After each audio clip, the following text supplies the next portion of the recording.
Patiala police ਵੱਲੋਂ ਸੂਚਨਾ ਮਿਲਣ ਤੇ ਪਟਿਆਲਾ ਦੇ ਗੋਬਿੰਦ ਬਾਗ ਵਿਖੇ ਚੱਲ ਰਹੇ ਜਿਸਮ ਫਿਰੋਸ਼ੀ ਦੇ ਅੱਡੇ ਤੇ ਰੇਡ ਕੀਤੀ ਗਈ। ਇਸ ਮੌਕੇ ਤੇ ਪੁਲਿਸ ਨੂੰ ਵੱਡੀ ਸਫਲਤਾ ਮਿਲੀ ਹੈ। ਪੁਲਿਸ ਵੱਲੋਂ ਮਾਂ ਪੁੱਤ ਅਤੇ ਉਸ ਦੇ ਸਾਥੀ ਨੂੰ ਗ੍ਰਿਫਤਾਰ ਕਰ ਲਿਆ, ਜੋ ਕਿ ਪਿਛਲੇ ਕਈ ਸਾਲਾਂ ਤੋਂ ਭੋਲੀ ਭਾਲੀ ਕੁੜੀਆਂ ਨੂੰ ਪੈਸੇ ਦਾ ਲਾਲਚ ਦੇ ਕੇ ਜਿਸਮ ਫਿਰੋਸ਼ੀ ਦਾ ਧੰਦਾ ਚਲਾਉਂਦੇ ਸੀ। ਪੁਲਿਸ ਵੱਲੋਂ ਇਸ ਮੌਕੇ ਤੇ 7 ਲੜਕੀਆਂ ਨੂੰ ਇਹਨਾਂ ਦੇ ਚੁੰਗਲ ਦੇ ਵਿੱਚੋਂ ਆਜ਼ਾਦ ਕਰਵਾਇਆ ਗਿਆ, ਜਿਨ੍ਹਾਂ ਦੀ ਉਮਰ 20 ਤੋਂ 25 ਸਾਲ ਦੇ ਕਰੀਬ ਹੈ।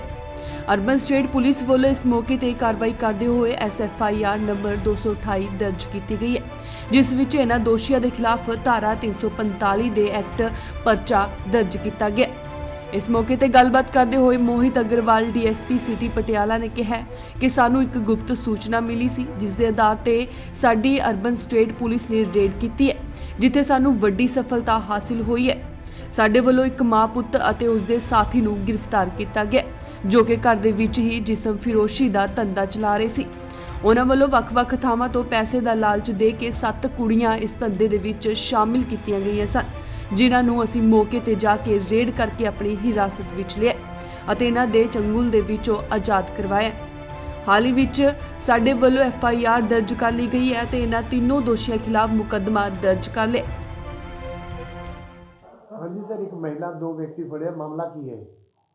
ਇਹ ਸਾਡੇ ਕੋਲ ਜੀ ਇੱਕ ਇਨਫੋਰਮੇਸ਼ਨ ਆਈ ਸੀ, ਜਿਸ ਤਰ੍ਹਾਂ SSP ਸਾਹਿਬ ਪਟਿਆਲਾ ਵੱਲੋਂ ਜਿਹੜੀ ਇੱਕ ਮੁਹਿੰਮ ਚਲਾਈ ਗਈ ਹੈ ਭੈੜੇ ਅਨਸਰਾਂ ਦੇ ਖਿਲਾਫ, ਪਲੱਸ ਜੇ ਕੋਈ ਵੀ ਜਿਹੜਾ ਹੈਗਾ ਗੈਰ ਕਾਨੂੰਨੀ ਧੰਦਾ ਹੋ ਰਿਹਾ ਹੋਵੇ, ਜਿਸ ਤਰ੍ਹਾਂ ਜਿਸਮ ਫਰੋਸ਼ੀ ਦਾ ਧੰਦਾ, ਉਹਦੇ ਖਿਲਾਫ ਜਿਹੜੀ ਇੱਕ ਸਪੈਸ਼ਲ ਜਿਹੜੀ ਮੁਹਿੰਮ ਚਲਾਈ ਗਈ ਸੀ SSP ਸਾਹਿਬ ਵੱਲੋਂ, SP ਸਿਟੀ ਸਾਹਿਬ ਵੱਲੋਂ, ਉਹਦੇ ਤਹਿਤ ਕਾਰਵਾਈ ਕਰਦੇ ਹਾਂ।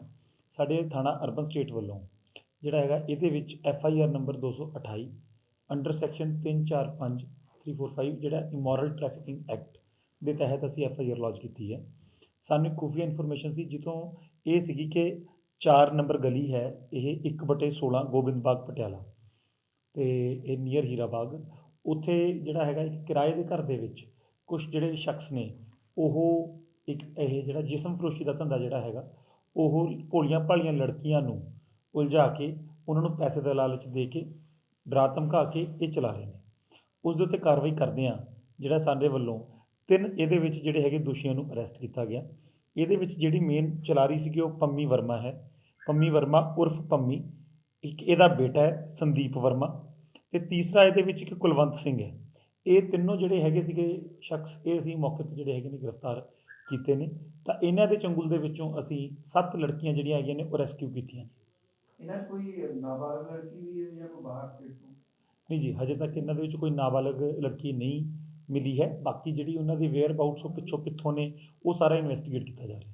ਜਿਸ ਤਰ੍ਹਾਂ ਤੁਸੀਂ ਕਿਹਾ ਕਿ ਜਬਰਨ ਕਰਵਾਇਆ ਜਾ ਰਿਹਾ ਸੀ ਜਾਂ ਪੈਸੇ ਦਾ ਲਾਲਚ ਦੇ ਕੇ ਕਰਾਇਆ ਜਾ ਰਿਹਾ ਸੀ, ਜਬਰਨ ਦਾ ਕੋਈ ਮਾਮਲਾ ਹੈ? ਇਹ ਤਾਂ ਜੀ ਸਾਨੂੰ ਜੋ ਖੁਫੀਆ ਇਨਫੋਰਮੇਸ਼ਨ ਆਈ ਹੈ, ਉਸ ਤੋਂ ਬਾਅਦ ਜਿਹੜਾ ਹੈਗਾ ਇਹ ਬੱਚਿਆਂ ਨੂੰ ਰੈਸਕਿਊ ਕੀਤਾ ਗਿਆ। ਉਹ ਆਪਣੇ ਬਿਆਨ ਵੀ ਦੇ ਰਹੀਆਂ ਨੇ ਇਸ ਸੰਬੰਧ ਦੇ ਵਿੱਚ ਕਿ ਸਾਡੇ ਨਾਲ ਕੀ ਕੁਛ ਹੋ ਰਿਹਾ ਸੀਗਾ। ਉਹ ਸਾਰਾ ਚੀਜ਼ਾਂ ਅਸੀਂ ਇਨਵੈਸਟੀਗੇਸ਼ਨ ਦੇ ਵਿੱਚ ਲੈ ਰਹੇ ਹਾਂ। ਸਰ, ਇਹ ਰਹਿੰਦੀਆਂ ਇਹਨਾਂ ਦੇ ਕੋਲ ਹੀ ਸੀ ਤਿੰਨੋਂ ਸਾਰੀਆਂ? ਇਹ ਸਾਰਾ ਕੁਝ ਇਹ ਸਾਰਾ ਉਹੀ ਇਨਵੈਸਟੀਗੇਟ ਕਰ ਰਹੇ ਹਾਂ ਜੀ ਕਿ ਉੱਥੇ ਰਹਿੰਦੀਆਂ ਸੀਗੀਆਂ। ਉਸ ਦਿਨ ਉੱਥੇ ਇੱਕ ਪਰਟੀਕੂਲਰ ਆਰਸ, ਜਿਵੇਂ ਸਾਨੂੰ ਪਤਾ ਸੀਗਾ ਕਿ ਇਸ ਮੌਕੇ ਦੌਰਾਨ ਤੁਸੀਂ ਰੇਡ ਕਰੋਗੇ ਤਾਂ ਠੀਕ ਹੈ, ਅਸੀਂ ਰੇਡ ਕਰ ਲਈ, ਉਸ ਮੌਕੇ ਦੌਰਾਨ ਇਕੱਠੀਆਂ ਕੀਤੀਆਂ ਗਈਆਂ ਸੀਗੀਆਂ। ਉਹ ਸਾਰੀਆਂ ਚੀਜ਼ਾਂ ਜਿਹੜੀਆਂ ਹੈਗੀਆਂ ਅਸੀਂ ਇਨਵੈਸਟੀਗੇਸ਼ਨ ਦੇ ਵਿੱਚ ਪਤਾ ਕਰ ਰਹੇ ਹਾਂ। ਕਿਹੜੀ ਤਹਿਤ ਮਾਮਲਾ ਦਰਜ ਕੀਤਾ ਗਿਆ? ਇਹ 'ਚ under section 345 of immoral trafficking act. ਇਹਦੇ ਵਿੱਚ ਜਿਸ ਤਰ੍ਹਾਂ ਕਿ ਅਕਸਰ ਦੇਖਦੇ ਹਾਂ ਜਦੋਂ ਇਸ ਤਰ੍ਹਾਂ ਦਾ ਕੋਈ ਕੰਮ ਹੁੰਦਾ ਤਾਂ ਉਹਦੇ ਵਿੱਚ ਨਸ਼ੇ ਦਾ ਇਸਤੇਮਾਲ ਵੀ ਕੀਤਾ ਜਾਂਦਾ, ਇੱਥੇ ਵੀ ਇਸ ਤਰ੍ਹਾਂ ਦੀ ਚੀਜ਼ ਮਿਲੀ? ਹਜੇ ਤੱਕ ਇਹੋ ਜਿਹੀ ਸਾਡੇ ਕੋਲ ਕੋਈ ਕੰਕਰੀਟ ਚੀਜ਼ ਸਾਹਮਣੇ ਨਹੀਂ ਆਈ, ਕਿਉਂਕਿ ਕੱਲ੍ਹ ਹੀ FIR ਦਰਜ ਕੀਤੀ ਹੈ। ਤਾਂ ਉਸ ਤੋਂ ਬਾਅਦ ਹੁਣ ਸਾਰਾ ਜਿਹੜਾ ਹੈਗਾ ਇਹ ਤਫਤੀਸ਼ ਅਸੀਂ ਦੇਖਾਂਗੇ ਇਹ ਸਾਰੇ ਪਹਿਲੂਆਂ ਦੇ ਉੱਤੇ। ਇਸ ਤਰ੍ਹਾਂ ਦੇ ਕੁਝ ਮਾਮਲੇ ਵੀ ਜਿਹੜੇ ਹੈਗੇ ਆ ਨਿਗਾਹ ਦੇ ਵਿੱਚ ਆਉਂਦੇ ਆ, ਜਿਹਦੇ ਵਿੱਚ ਕਿ ਲੋਕ ਲੜਕੀਆਂ ਬਣ ਕੇ ਲੜਕੇ ਜਿਹੜੇ ਉਹ ਲੋਕਾਂ ਨੂੰ ਟਰੈਪ ਲਗਾ ਕੇ ਫਸਾ ਵੀ ਰਹੇ ਆ, ਤੇ ਨੇੜੇ ਦੀਆਂ ਘਟਨਾਵਾਂ ਨੇ, ਇਸ ਵਿੱਚ ਕੋਈ ਕਾਰਵਾਈ ਕੀਤੀ ਜਾਏਗੀ? ਜੋ ਵੀ ਸਾਨੂੰ ਇਨਫੋਰਮੇਸ਼ਨ ਆਉਂਦੀ ਹੈ ਜੀ, ਉਹ ਸਾਰੀ ਉਹਨਾਂ ਤੋਂ ਉਹਨੂੰ ਅਸੀਂ ਜਿਹੜਾ ਹੈਗਾ ਇਨਕੁਆਇਰ ਕਰਕੇ ਉਹਦੇ 'ਤੇ ਐਕਸ਼ਨ ਲਿੱਤਾ ਜਾਵੇ। ਪਟਿਆਲਾ ਤੋਂ ਕੁਲਦੀਪ ਦੁਆ, ਇੰਡੋਜ਼ TV, ਆਸਟ੍ਰੇਲੀਆ।